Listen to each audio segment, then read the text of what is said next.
Как получилось, что две мировые звезды с улыбками, которые всегда украшают экраны миллионов поклонников, скрывали глубочайшие раны, которые никто не мог себе представить?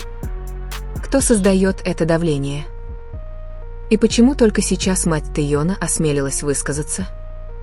Если вы настоящий фанат ARMY или вам не безразлично психическое здоровье вашего кумира, обязательно дочитайте до конца, поставьте лайк, оставьте комментарий со своим мнением и подпишитесь, чтобы не пропустить следующую часть. Эта история откроет вам глаза, а может быть и сердце. Когда включаются камеры, они улыбаются. Когда вытягивают микрофон, они издают громкий звук. Но что происходит, когда камеры выключаются? Что происходит за толстыми стенами репетиционного зала HYBE, к чему публика никогда не прикасается? Кто знает историю, стоящую за тишиной, когда концерт заканчивается, гаснет свет и мир начинает засыпать? Все знают, что Тэйон – жизнерадостный человек. Всем нравился его фирменный смех, его милые выражения лица и его манера говорить, которая всегда казалась легкой, словно тяжесть жизни его никогда не касалась. Но что, если это всего лишь одна сторона зеркала? Что, если улыбка – это маска, и эта маска постепенно рушится? И что, если самым осознающим ситуацию оказывается не менеджер, не участники группы, не HYBE, а именно его собственная мать? Одним, казалось бы, обычным утром в районе Ханнам, посреди зимней погоды, оставляющей улицы Сеула почти пустынными, из черного автомобиля выходит женщина средних лет с напряженным лицом. Это мать Ким Тэйона. Ее никто не охраняет. Она не опускает взгляд, чтобы избежать камеры. Она не пытается скрыть тревожное выражение лица. Наоборот, казалось, что она хранит что-то, что давно хотела высказать. И в то утро она направлялась на телеканал, который готовил специальный сюжет на тему повышения осведомленности о психическом здоровье в индустрии развлечений. Сначала все думали, что она просто обычная посетительница, но то, что произошло несколько минут спустя, полностью изменило все. «Простите», — сказала мать Тэйона в начале интервью. Ее голос был спокойным, но тяжелым, словно она держала в себе что-то, что слишком долго оставалось внутри. «Я знаю, что многие будут винить меня после этого, но я лучше возьму вину на себя, чем позволю всему продолжаться в таком духе». Атмосфера в студии мгновенно похолодела. Съемочная группа, которая до этого посмеивалась, вдруг замолчала. Ведущая, сидевшая перед ней, даже затаила дыхание. Никто не ожидал, что первая фраза станет началом огромного взрыва, который уже невозможно будет остановить. «Тэйон и Чингук», — сказала она, глядя прямо в камеру, находится под таким сильным психологическим напряжением, которое, вероятно, превосходит все ожидания. И они долгое время справлялись с этим в одиночку. Нет, это не было эффектом камеры, который бы усилил выражение лица. Но этой фразы было достаточно, чтобы поразить сердце каждого, кто ее услышал. Фанаты начали задаваться вопросом, какое давление? С каких пор? Почему мать Тэйона, которая всегда очень оберегала частную жизнь семьи, вдруг появилась и сказала это? И почему в этом предложении упоминается и имя Чингука? Мать Тэйона не ответила сразу. Она медленно, тщательно подбирала слова, словно каждое из них было выбрано так, чтобы никого не обидеть, но и не скрыть правду. По ее словам, все началось не с одного большого события, а с накопившихся мелких неприятностей, перегруженный график, давление со стороны общественности, что наиболее удивительно, отношение со стороны внутренних кругов, которое оказалось еще более жестоким, чем когда-то ходили слухи. Я часто вижу, как мой сын просыпается посреди ночи не от кошмаров, а потому что слышит в своей голове голос, спрашивающий, достаточно ли я хорош? Я потерпел неудачу. Все на меня злятся. Эта фраза заставила съемочную группу в студии вытереть слезы. Не потому, что они знали Тэйона лично, а потому, что такая боль слишком знакома многим. Но на этом история не заканчивается. Затем мать Тэйона сказала что-то, что заставило всех внезапно уставиться на экран. И Чингук, сказала она, голос ее слегка дрожал, был единственным, кто остался рядом с ним, когда остальные начали расходиться. Затем камера медленно запечатлела ведущую шоу, которое начало терять профессионализм. Вы намекаете на что-то более глубокое между Тэйоном и Чингуком? Спросила она. Мать Тэйона лишь слегка улыбнулась. Не в моем деле объяснять, но если вы действительно внимательно смотрите, вы поймете, кто был рядом с моим сыном в самые тяжелые моменты его жизни. Фанаты начали активно обсуждать это в социальных сетях. Некоторые плачут. Некоторые пытаются все отрицать. Но другие начали вспоминать моменты, которые когда-то казались обычными, а теперь приобрели глубокий смысл, как Чингук молча смотрел на Тэйона во время интервью, как Тэйон без видимой причины схватил Чингука за руку на концерте, или как они оба иногда одновременно исчезали с поля зрения публики без объяснений со стороны агентства. Мать Тэйона продолжила: «Я не могу винить публику. Я не могу винить и фанатов. Но я виню систему за то, что она не оставляет этим ребятам возможности упасть, не получив еще более глубокого удара». Она упомянула перетренировку, чрезмерно строгие системы контроля и то, как развлекательные компании часто игнорируют даже самые незначительные сигналы от своих артистов. Она даже призвала к негласному запрету на слишком близкое общение участников перед камерой из-за опасений распространения слухов, которые могут навредить имиджу компании. И вот тут-то и взорвалась бомба, потому что в конце сегмента мать Тэйона громко сказала: «Чингук и Тэйон, я пыталась от всего этого отдалиться». Все напряглись.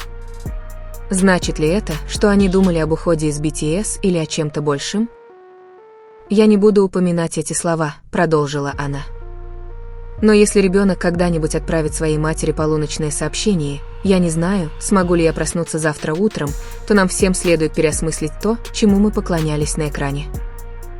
Эта фраза ударила как молот. Не только по ARMY, но и по любому, кто когда-либо боготворил знаменитость, не задумываясь о том, что за всем этим стоят люди.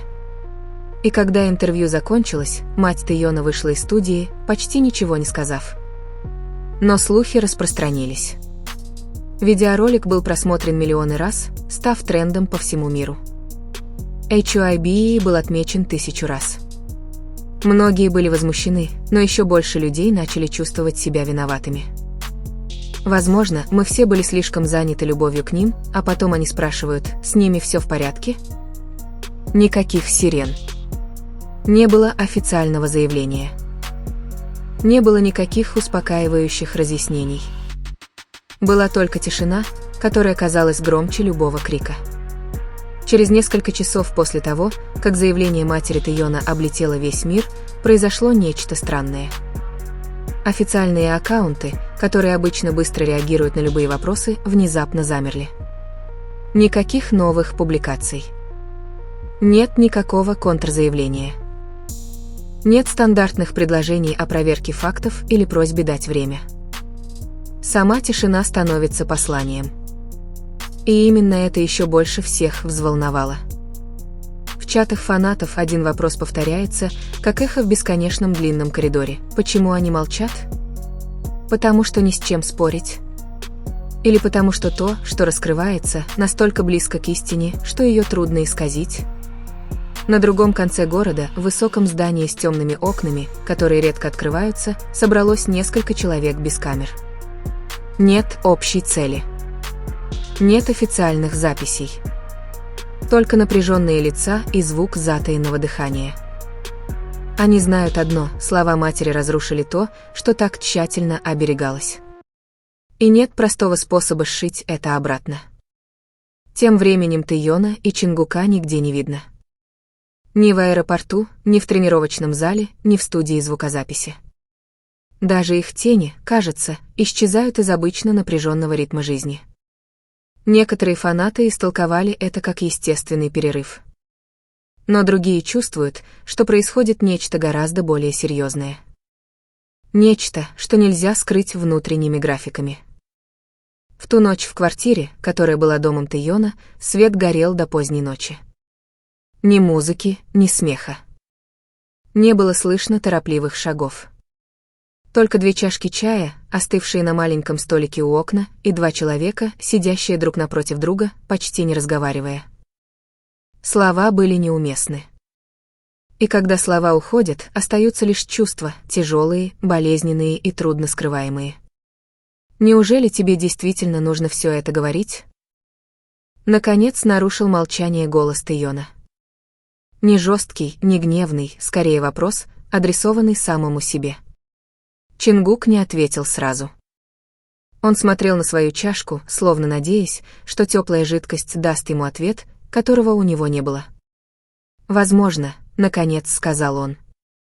«Если бы не сейчас, подходящего момента никогда бы и не было». Фраза повисла в воздухе. Никто не отрицает этого, потому что они оба знают, что подходящий момент часто является лишь иллюзией и оправданием для того, чтобы отложить проявление смелости. Там, в мире, шумно. Заголовки новостей спешат создать свои собственные версии. Некоторые называют это смелостью матери. Некоторые обвиняют ее в стремлении к вниманию. Другие пытаются увести разговор в сторону, упрощая все до дешевых сплетен.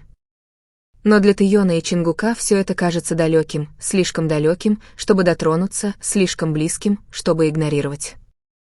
Общественность не знает, как долго это давление терзало их. Не в форме одного драматического события, а скорее в виде череды одинаковых дней. Просыпаешься, улыбаешься, выступаешь, возвращаешься и молча спрашиваешь, до какого момента? На этот вопрос никогда не был дан открытый ответ. Он просто накапливался день за днем, пока, наконец, тяжесть не ощущалась в груди. Один давний сотрудник, пожелавший остаться анонимным, однажды тихо сказал коллеге: «Я вижу, как они оба меняются, не внезапно, а медленно, как тускнеющий свет». Никто не написал эту фразу. Никто его не цитирует, но слова переходили из уст в уста, превращаясь в шепот, который становилось все труднее отрицать. Самый большой стресс, по словам окружающих, связан не с графиком или физическими нагрузками, а с неопределенностью. Страх, что один маленький шаг может быть истолкован как предательство, тревога, что подлинная близость может быть воспринята как угроза. И чувство вины за усталость, когда мир думает, что у них есть все. В разгар всего этого роль Чингука часто неправильно истолковывается.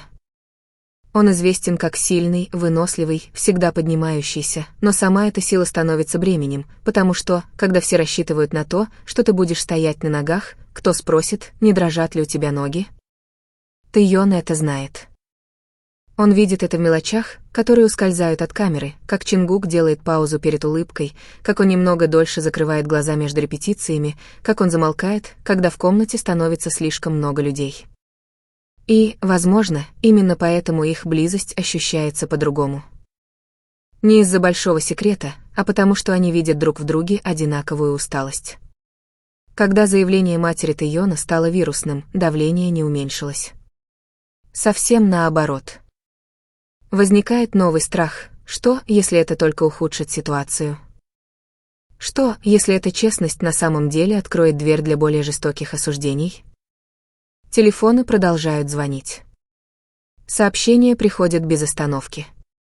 Некоторые с поддержкой, некоторые с требованиями. Кто-то попросил разъяснений. Некоторые требовали извинений. Были и те, кто, без всякого сочувствия, требовал как можно скорее вернуть все в нормальное русло. Как будто психическое здоровье можно регулировать графиком выписки. Тайонг отклонял большинство звонков не потому, что ему было все равно, а потому, что знал, что его голос будет дрожать, если он заговорит. Чингук же, напротив, старался быть буфером. Он ответил на несколько коротких сообщений. Он убедился, что самые близкие ему люди знают, что они в безопасности.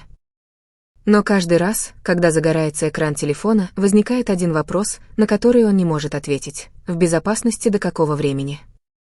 В какой-то момент они договорились на время выйти из этого водоворота. Недалеко, просто подальше от экрана и звука. Они гуляли ночью, надели обычные куртки, склонили головы, чтобы их не узнали. Холодный воздух был пронизывающим, но именно он заставлял их чувствовать себя по-настоящему, чувствовать что-то, что не было давлением. «Если бы мы не были знаменитыми», — внезапно сказал Тэйон, — «как думаешь, жизнь была бы проще?» Чингук горько улыбнулся. «Может быть, не проще, но, возможно, честнее». Ответ прост, но полон смысла, потому что честность — самая дорогая вещь в их мире. Честность в отношении усталости, страха, желания сдаться, не сдаваясь. Когда они вошли в теплые закрытые переговорные комнаты, обсуждались решения. Никто не знает их окончательного варианта. Никто не осмеливался их разглашать. Но одно несомненно. После того, как слова матери потрясут фундамент, все уже не вернется на круги своя. Публика ждет. СМИ ждут. Фанаты ждут. И посреди этого ожидания Тэйон и Чингук стоят на одиноком перепутье, защитить себя или снова оправдать ожидания мира. Откроет ли смелость высказаться путь к пониманию? Или это создаст еще больше давления? На эти вопросы нет быстрых ответов. И, возможно, впервые они вдвоем не пытались искать их в спешке.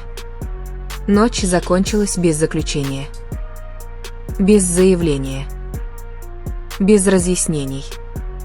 Только двое медленно возвращаются в квартиру, неся то же бремя и осознавая, что бы ни случилось дальше, они больше не одиноки в своих проблемах. Но мир не перестает задавать вопросы. И завтра это давление придет в совершенно иной форме, более организованной, холодной и гораздо более трудноизбежной. Утро не пришло в успокаивающем свете. Оно пришло со списком, расписанием и тоном голоса, слишком аккуратным, чтобы назвать это совпадением. С самого раннего утра поток информации начал двигаться по другому сценарию. Это уже не дикие слухи, скачущие без направления, а вопросы, упорядоченные так, будто кто-то или группа людей пытаются контролировать повествование. Некоторые СМИ высказали ту же точку зрения.